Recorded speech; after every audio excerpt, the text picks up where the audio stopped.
Hey, welcome to the Upland Nation podcast. Scott Linden here, your host on our ongoing adventures, especially this time of year, into the fields and forests after feathered quarry behind four-footed friends. Oh, and maybe a few two-footed friends as well. Glad you could join me, and due to popular demand, back on the subject, of public access. Pulled together what I consider to be the ultimate primer on access. I've been honing my skills in that subject area for, 33 years. Learned a lot the hard way, so you don't have to. I'll give you some suggestions on how to find new spots, how to have more success at your old spots, and bring up some places you might not have thought would welcome you as a public access hunter. It's all coming up right here on the Upland Nation podcast. And then you take the microphone, so to speak, and tell us what defined opening day success for you. Did a little survey and asked you, basically why you really go hunting. And I think you'll be pleasantly surprised at some of the answers. And then we get a kind of a citizen's biologist look at how bird populations are doing around the country. Again, reports from on the ground from you and your friends. So it's all coming up right here. Made possible by Sage and Breaker Gun Care Products, Pointer Shotguns, Mid-Valley Clays and Shooting School, TrulockChokes Tubes, MidwayUSA.com, Purina Pro Plan Sport, LandTrust.com, and HiViz Shooting Systems.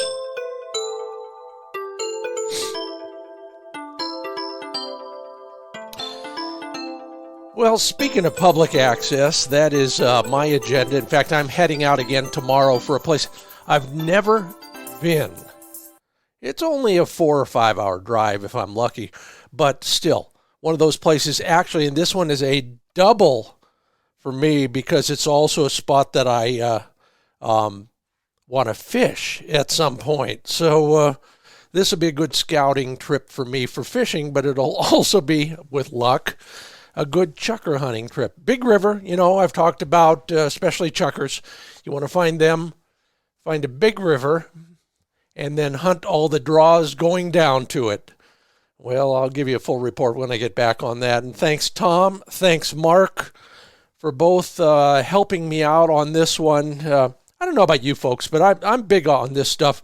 Yeah, you got to trust them, but when you can, you trade pins on your online mapping app with some of your buddies, maybe a track here or two. This is the kind of stuff that I do when I can, and still mastering the technology, but they are doing even more. So thanks to both of you, and I owe you one or two. You have been out and drawing some conclusions about the bird populations the last few weeks, which would be generally the first few weeks of the season.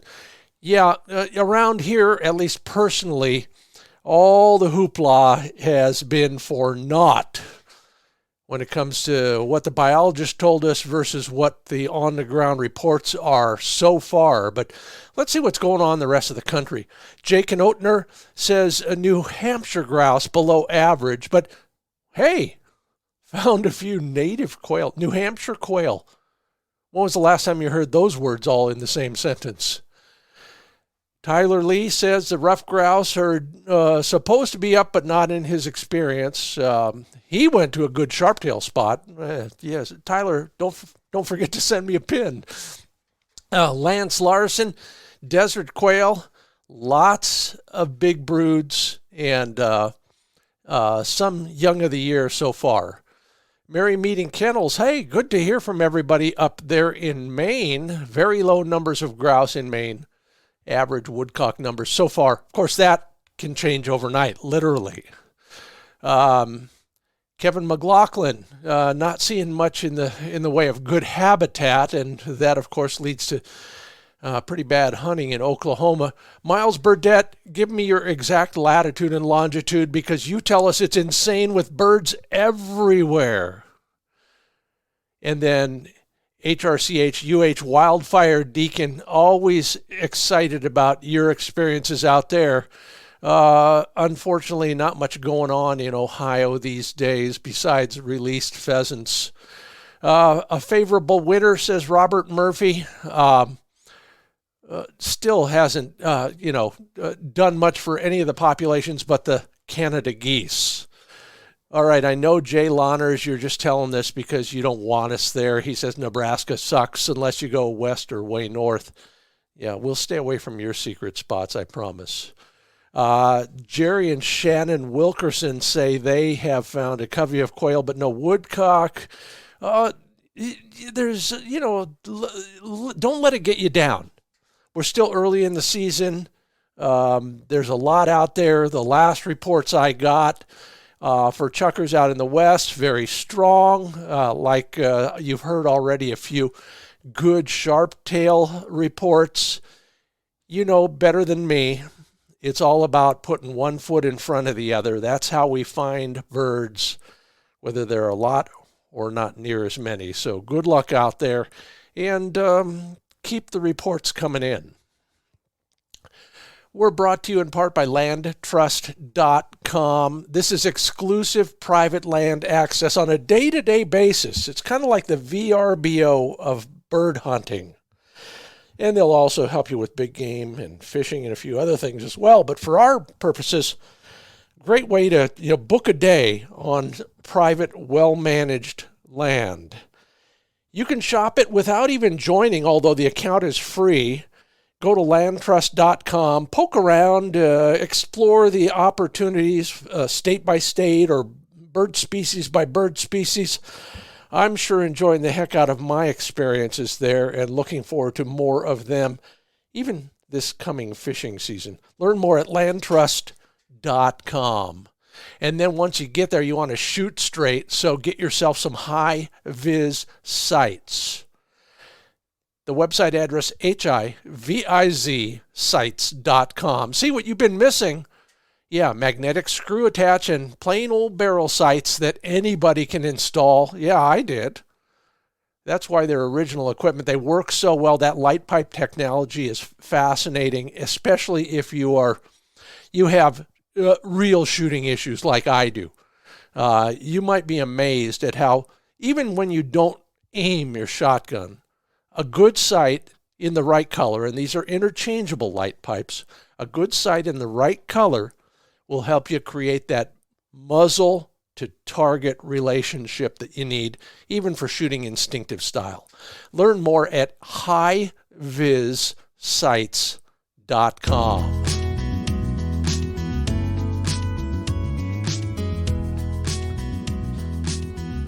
Well, I have spent the last 3 decades trying to find birds on public ground of one sort or another. By public, we'll get into that. And I've learned a few things over the years. I've been asked to speak on the subject a few times. I'm working on a magazine article, and of course there's a whole e-booklet at findbirdhuntingspots.com. So if you want the long version of this, that's where you go. But I realized as I was pulling all that together that we haven't talked about public access hunting here on the Upland Nation podcast for quite a while. So let's jump in. I'll just cover the high points as best I can, because we also want to talk about how you define opening day success, and we'll do that in the second half of the podcast. For now, let's just jump right in to public ground and mastering it, well, maybe just a little bit more. Maybe somewhere in here is a hit or two for you. That's what I'm hoping, at least. So whether you got a 1-week hall pass and you're going to take that bucket list trip for the year, or you're just looking for a place to go for a half day on the weekend, there's probably publicly accessible ground somewhere nearby or 3 time zones away. But where is there? Remember that? You remember Alice in Wonderland, the Cheshire Cat? Alice is trying to find her way out, and she says, well, I'm going to go this way, this way. He says, if you don't know where you're going, any road will take you there. It's true. Now, whether it's, like I said, a bucket list trip or or just a short trip, there's probably a little pocket here or a vast sea of grass that could make your day if you know how to find it, know how to hunt it. I'm never going to teach you how to shoot. I'm still learning, but I can teach you how to find places to shoot. So instead of being that guy holding your wife's purse in the Nordstrom, have the knowledge and use it. First off, just a little rah-rah for you. You know, we paid for this stuff.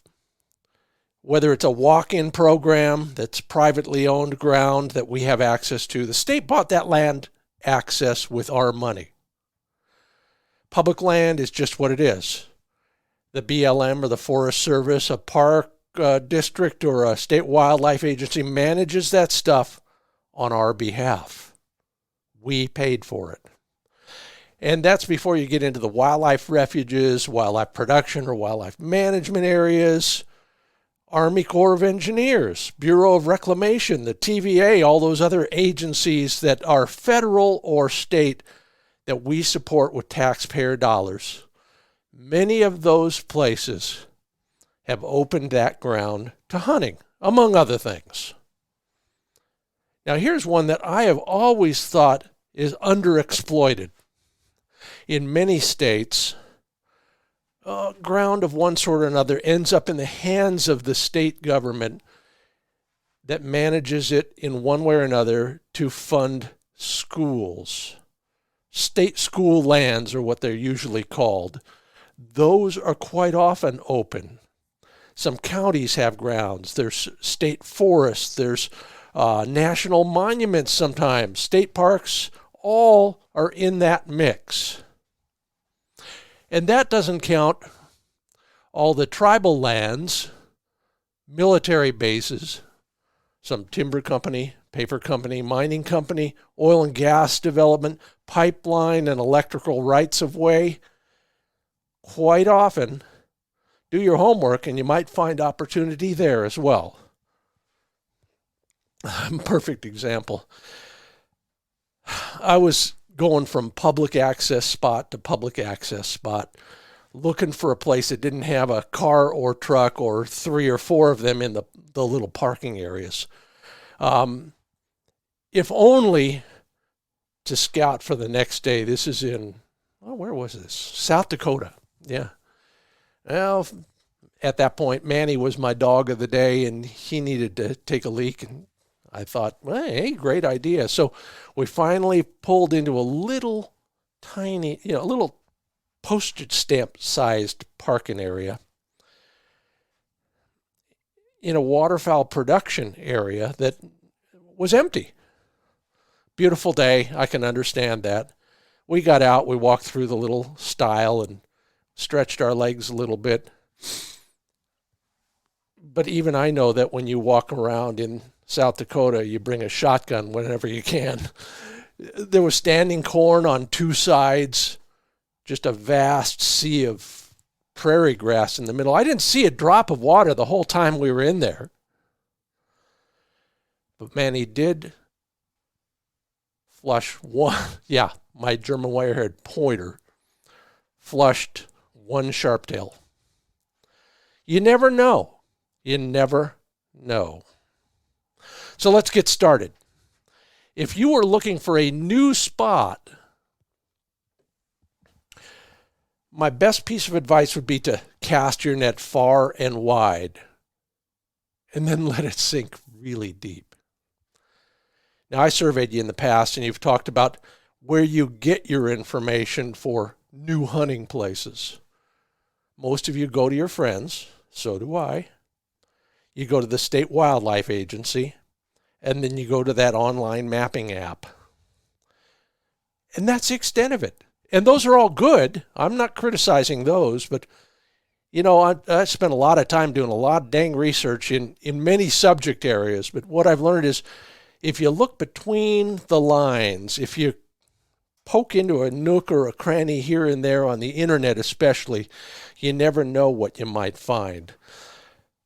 Obviously, you're going to start your search with things like, quote, pheasant prospects in Nebraska, or you know, woodcock hunting best dates or something else.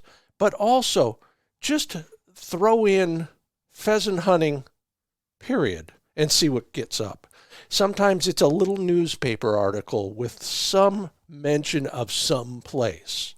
Sometimes it gets more detailed. And here's one, I thought this was brilliant. I wish I could remember right off who it was, but I was talking with somebody about hunting, and I said, well, how'd you find all those spots? And he said, I go to the bird watchers' sites, figure out where they're seeing all the chuckers, pheasants, woodcock. Those folks are, I mean, if there's a crowd that is more intense than us, it's bird watchers. May as well take advantage of it. When you get down to calling wildlife agency offices, go to the most local one you can. Ask everybody there. A couple seasons ago, I was headed for a spot, and I just wanted to make sure that one in particular was still on the walk-in program. And where the heck was the sign-in kiosk? The first person who answered the phone was just some schlub at the front desk, but he said, bird hunting, man, I love to do that. Who are you? And we got to talking. He clued me to a couple other access points for the same place. Like-minded individuals may not be the bird biologist per se, maybe the receptionist or the maintenance guy. Got that as well in, let's say, Nebraska once. Now, nobody's going to give you the latitude and longitude, but they could save you a few miles of driving, especially if that place was subject to an emergency haying order and is no longer worth hunting, or there was a drought or a fire or something like that. You're listening to the Upland Nation podcast. I'm Scott Linden, and we're talking public access of all sorts. Hopefully you're going to get started or expand your horizons. You know, there is a great walk-in program in many, many states. The ones I like most, you've heard about before. But most states that have bird hunting have walk-in programs. If you don't know what it's called, just go to the state agency website or save yourself a little bit. Just Google walk-in hunting and the name of the state. You should get somewhere near that. Once you're there, learn the rules, figure out whether you need to, sign in or make a reservation. Get all the online maps, get the mobile app if there is one, and then get the hard copies of the hunting atlas if they have one as well. The hard copies are very useful for a bunch of reasons. Number one, you can scribble all over them. Number two, they're always right there, whether your cell phone is working or not. So hang on to all of that stuff, update it as you go, and make sure you mark all the other less common areas. Now, that may be a perfectly well-named spot, but some of the other ones may be a little bit differently named, whether it's a waterfowl production area or a big game production area. I told you about that quail hunt a couple weeks ago. That was on a spot managed for elk. Thank goodness. And I love the paper maps. I'm not going to go deeply into that, but I just love putting up a big paper map on the wall a couple weeks before I'm going to that spot. You'd be surprised at how much just kind of seeps into you as you're sitting there drinking coffee, looking at it with no particular agenda. So invest in a paper map and see if it pays off for you as well. All right, so you've picked your general area. Maybe it is a big trip and you've got a home base, a town nearby, or you're camping at a particular spot, whatever it is. Once you have all that nailed down, it's time to start routing your hunts. Now, I don't know about you, but I'd rather hunt than drive. And one way to do that is to find, most of the time, and I'm going to say blue blotches all the time because that seems to be the color that is prevalent, blue and brown on the hard copy maps a lot of times. I'll find a spot on the map that has several of those in the same general area. So that way, when one doesn't pay off or it's too crowded or it's flooded out, you can drive to the next one fairly readily and not spend your whole hunting day commuting. The other thing I found is that the biggest spots may or may not be the right spots, quality versus quantity. I was going from one spot to another in Montana last year, and on the way to the other spot, I drove past one sign. Yeah, it was so small, it was hardly on the map. If it was on the map, I didn't even see it. That one sign was all that clued me in to that one draw that was part of this program. What the heck? Nobody was there. It was a lot closer than the one I was going to. And it did pay off in a covey of hunts. So look at the big spots, but look at the small spots. Sometimes the unsung heroes are those little ones, not the big ones.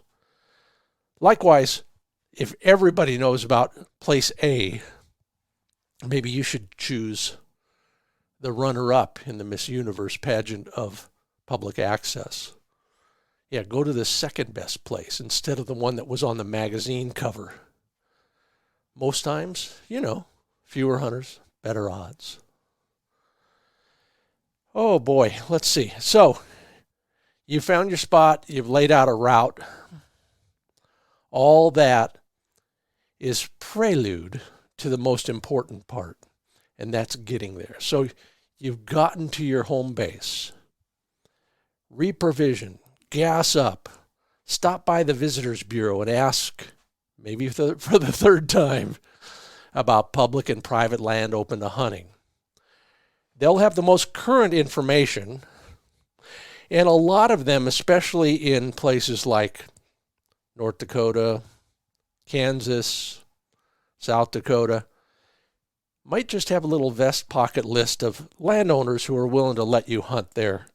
Maybe for a small fee, but also maybe for free.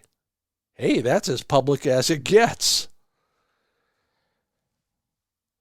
If you can't, that's fine. At least you're ready to go with your original plan.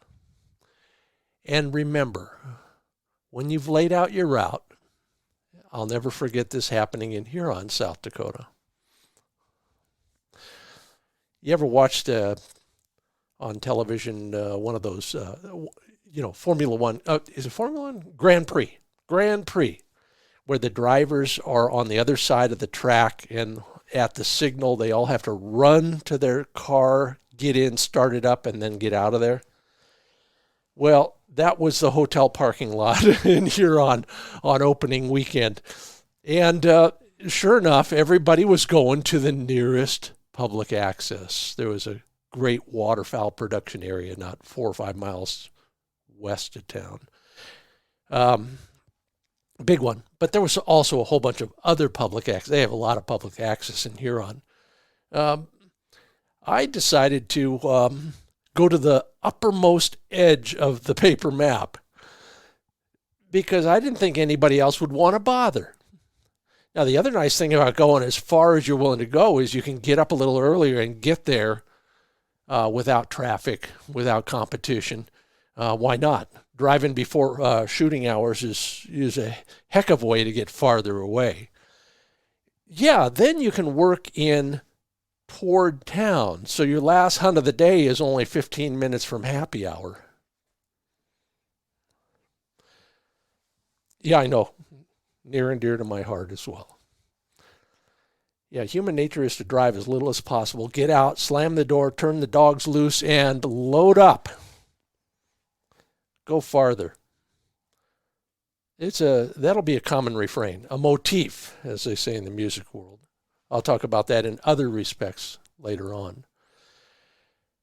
If you have the chance, the luxury of scouting the night before, go to the spots that you like. If there's somebody there and they're packing up, ask them how it went. Get out the binoculars, take a look.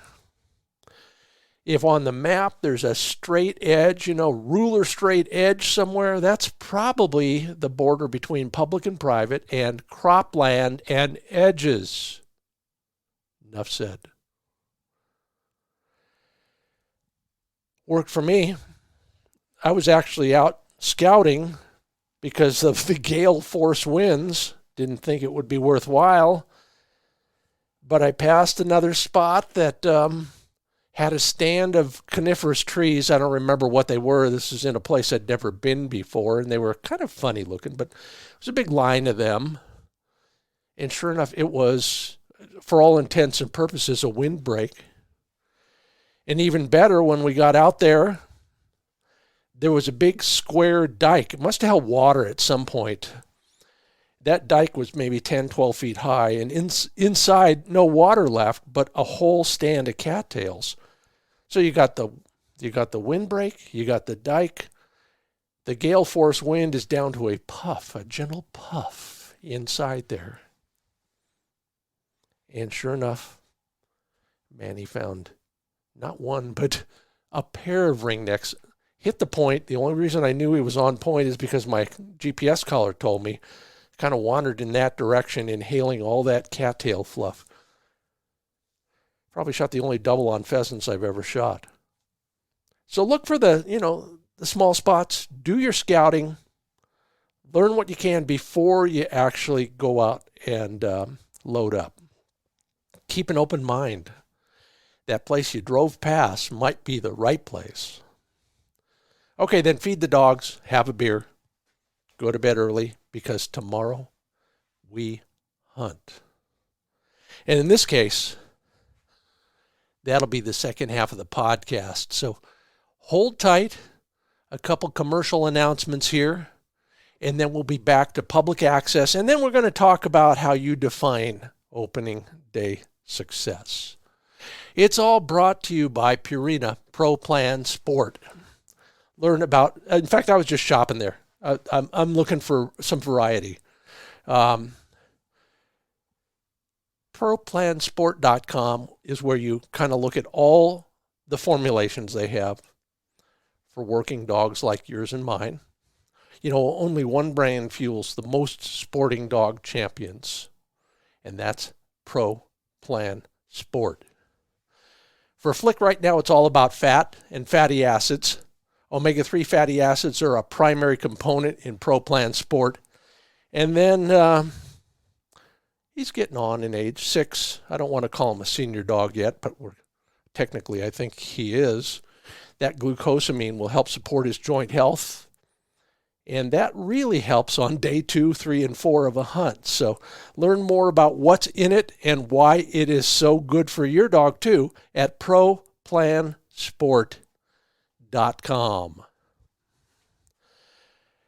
Midway USA carries just about everything for shooting, hunting, and the outdoors. Just got myself some more chucker ammo for this trip coming up. Yeah, I like to shoot that 28 gauge. It's hard to find ammo, except at MidwayUSA.com. Now, what I want you to do is take advantage of their Cyber Week sale. It starts on the 20th. Runs through the sort of official Cyber Monday. That's 8 days. Lots of things are on sale. Plus, if you've signed up for their email or text notifications, you'll save another 10%. Sign up, go to the website, take advantage of the Cyber Week sale. It's all at MidwayUSA.com.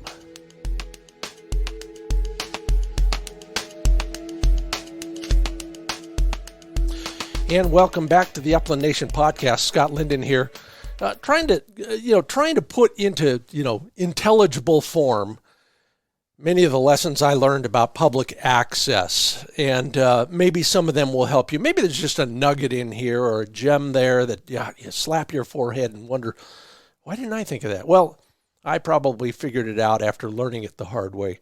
Now you don't have to.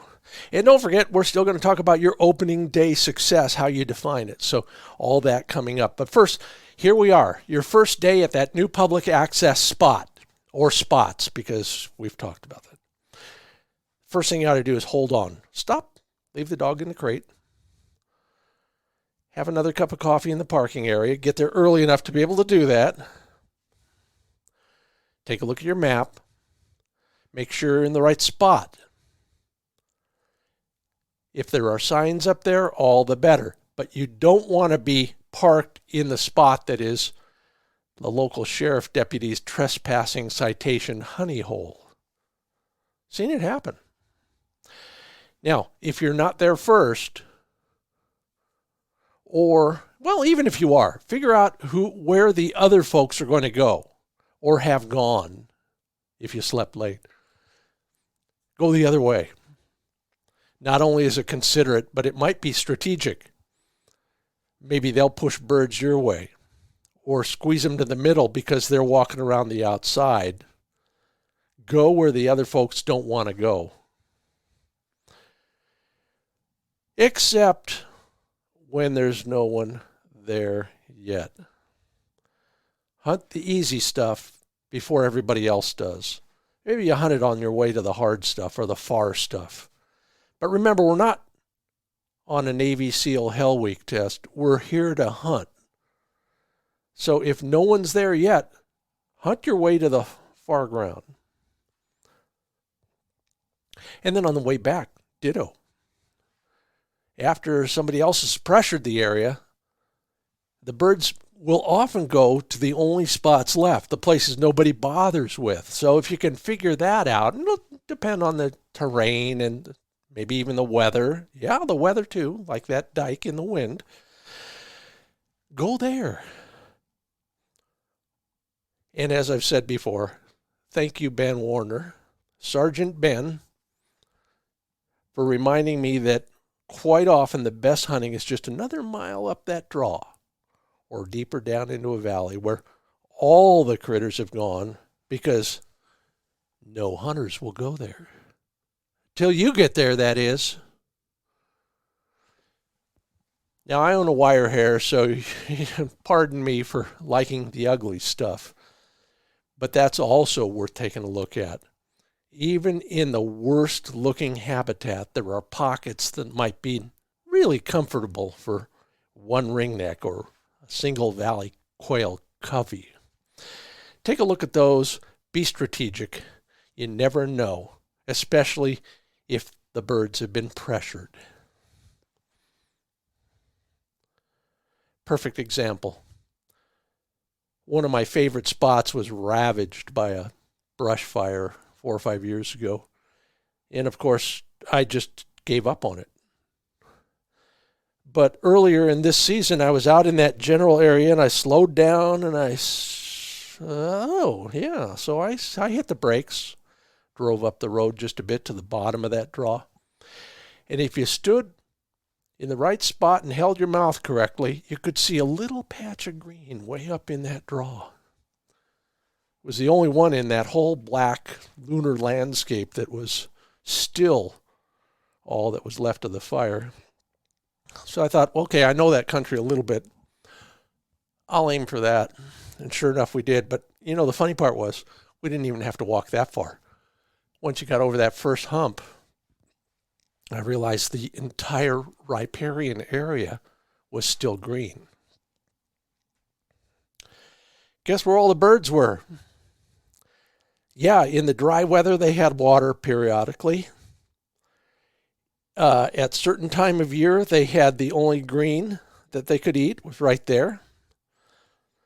But surprisingly, all the chukars I shot out of that creek bottom, believe it or not, had in their crops basically toasted cheatgrass seeds.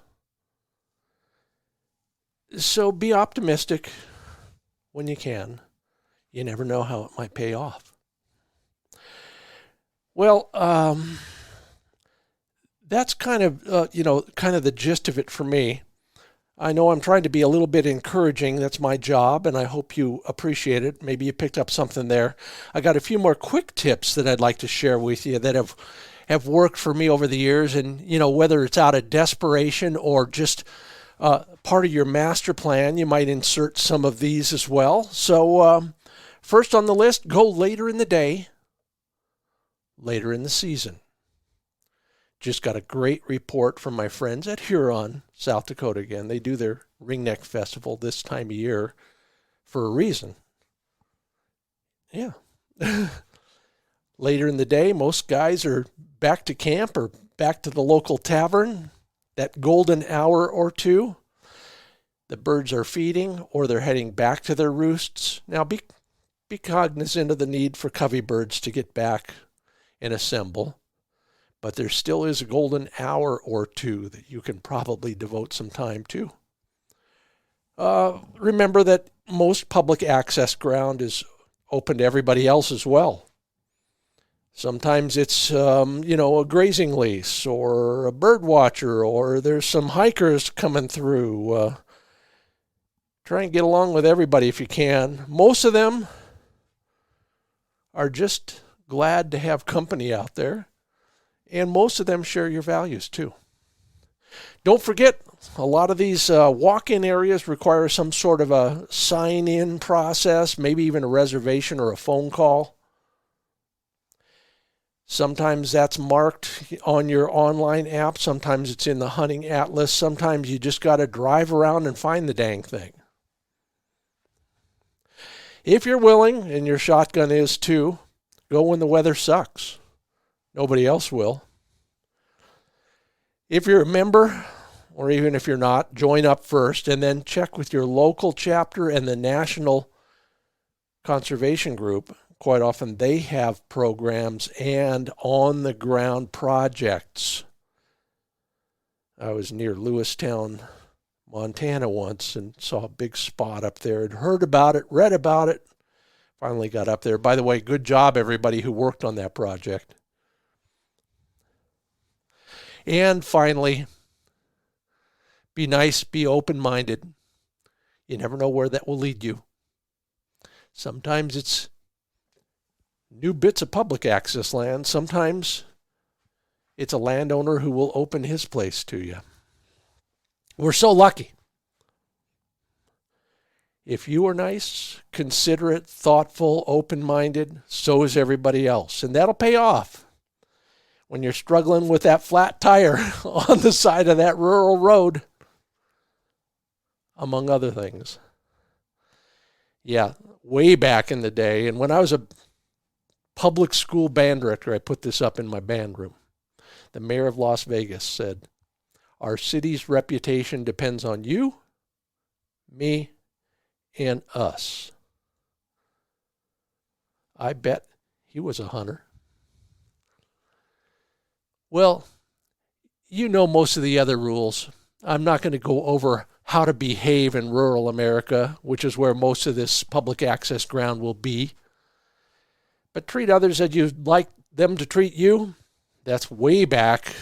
Probably Confucius said it, but you never know. The golden rule. We don't have referees out there. We have a lot of players, some of them with loaded guns, so play nice. It's up to us to follow the rules, and the best one might be that first one. Good luck in your own search for public access. There's a lot of it out there. Most of it is ours. Some of it is ours temporarily. So take good care of it. If you'd like more information on that kind of stuff, like I said, the long version of that is at findbirdhuntingspots.com. A lot more details in there.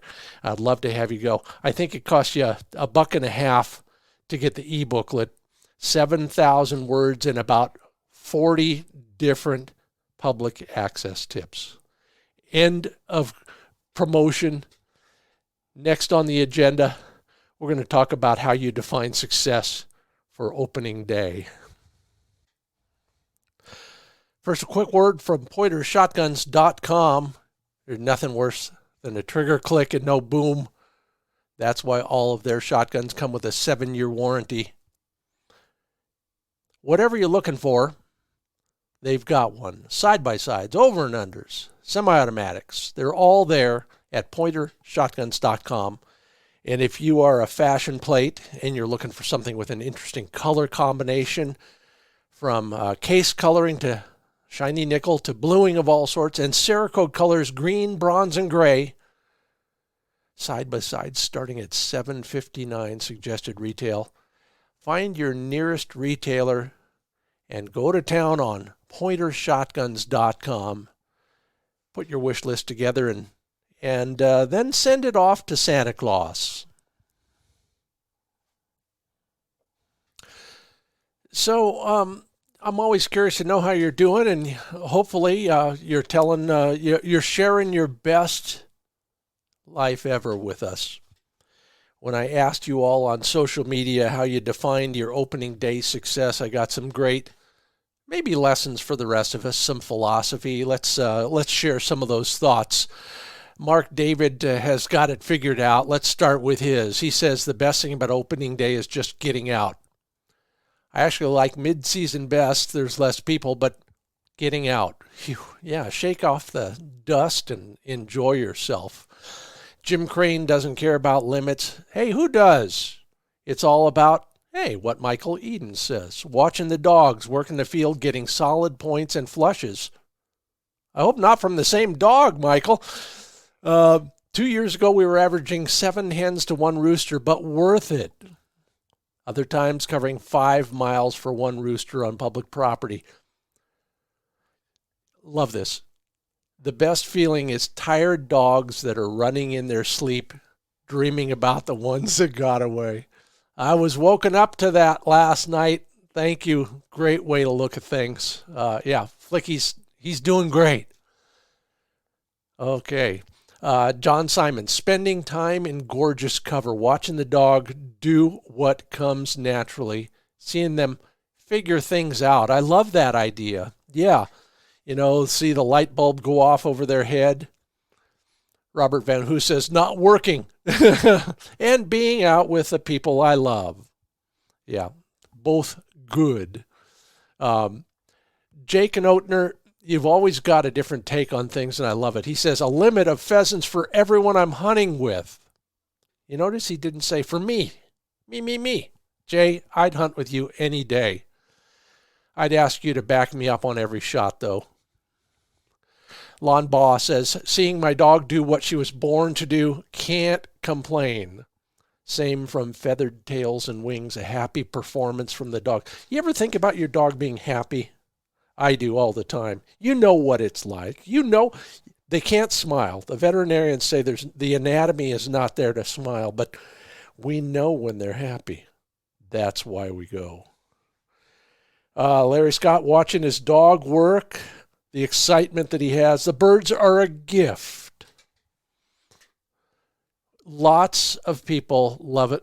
It's kind of a dumb question. Of course, watching the dog work.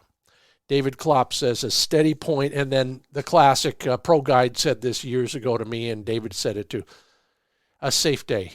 He says, yep, nobody got hurt. Yeah, that's exactly right. And David Landgren agrees. David Norris just making it there with my son, no matter the weather, bird count, or how many shots I miss. Yeah, if that was how we judged it, I'd never go again. I'd go back to fly fishing. Jack Leventry ends the entire discussion here. There's a whole bunch more at the Facebook pages, so check them out. Jack says, waking up the next day to do it again with my dog. Amen to that. It's absolutely true. Thank you all. Great philosophy and a heck of a way to look at what we're doing these days. And what I'm doing is reminding you that we are brought to you in part by TrulockChokes.com. They got a choke tube for just about anything. I've talked about those, the new dove choke for those cheap dove loads. Scott says over there that might work for those cheap quail loads. If you're desperate and all you have is that, quote, game load, unquote, or some of the range loads, you might want to take a look at that. Of course, they got 2,000 choices there. You want to learn more about choke tubes, go to TrulockChokes.com. Trulock is Trulock. Lifetime warranty, satisfaction guarantee, and lots of incentives. Buy this much, get that much free, etc., etc. It's all at TrulockChokes.com. This week's Handle It segment, I'm working on a magazine story right now, and this argument, maybe I shouldn't put it that way. this civilized debate goes on all the time. Yes, we all know wild birds are best when training our dog. Some of you are very lucky and you can do that, or you can do that all year. Most of us can't. So what do we do if we have pen-raised pigeons, maybe some pen-raised bob whites or something like that? Well, we should bite the bullet, buy a remote control bird launcher, and then simulate the behavior of a paranoid wild bird. I know it's spendy, but so was your pup, right? So is that shotgun and a tank of gas to go where you're hunting. Think about it. With a remote bird launcher, carefully placed, and maybe marked, I like surveyor's tape for that, you can bring your dog downwind into the scent cone, watch him carefully while holding that remote bird launcher handheld control in your hand. If the dog points, perfect, good trainer, here's some kibble. If it doesn't point, you press the red button and the bird flies away. Hey, just like a wild bird. The key is your young dog is learning that he can never, ever catch a bird on the ground. Been there and done that. You know, when I was a musician, my teachers would always scare me and say, well, if you lay off for the weekend, it's going to take you twice as long to get back where you were before you stopped. Well, that is true when a dog catches a bird. Don't go there. The best way to do it, save up your cans and bottles, buy yourself one remote bird launcher. Maybe your club has one you can borrow, whatever. It's a lesson I've learned the hard way, so you don't have to. Good luck on that. And Handle It this week is brought to you by sageandbreaker.com. This is the time of year when sales are rolling down the road. Sign up for their email list so you find out about them before everybody else.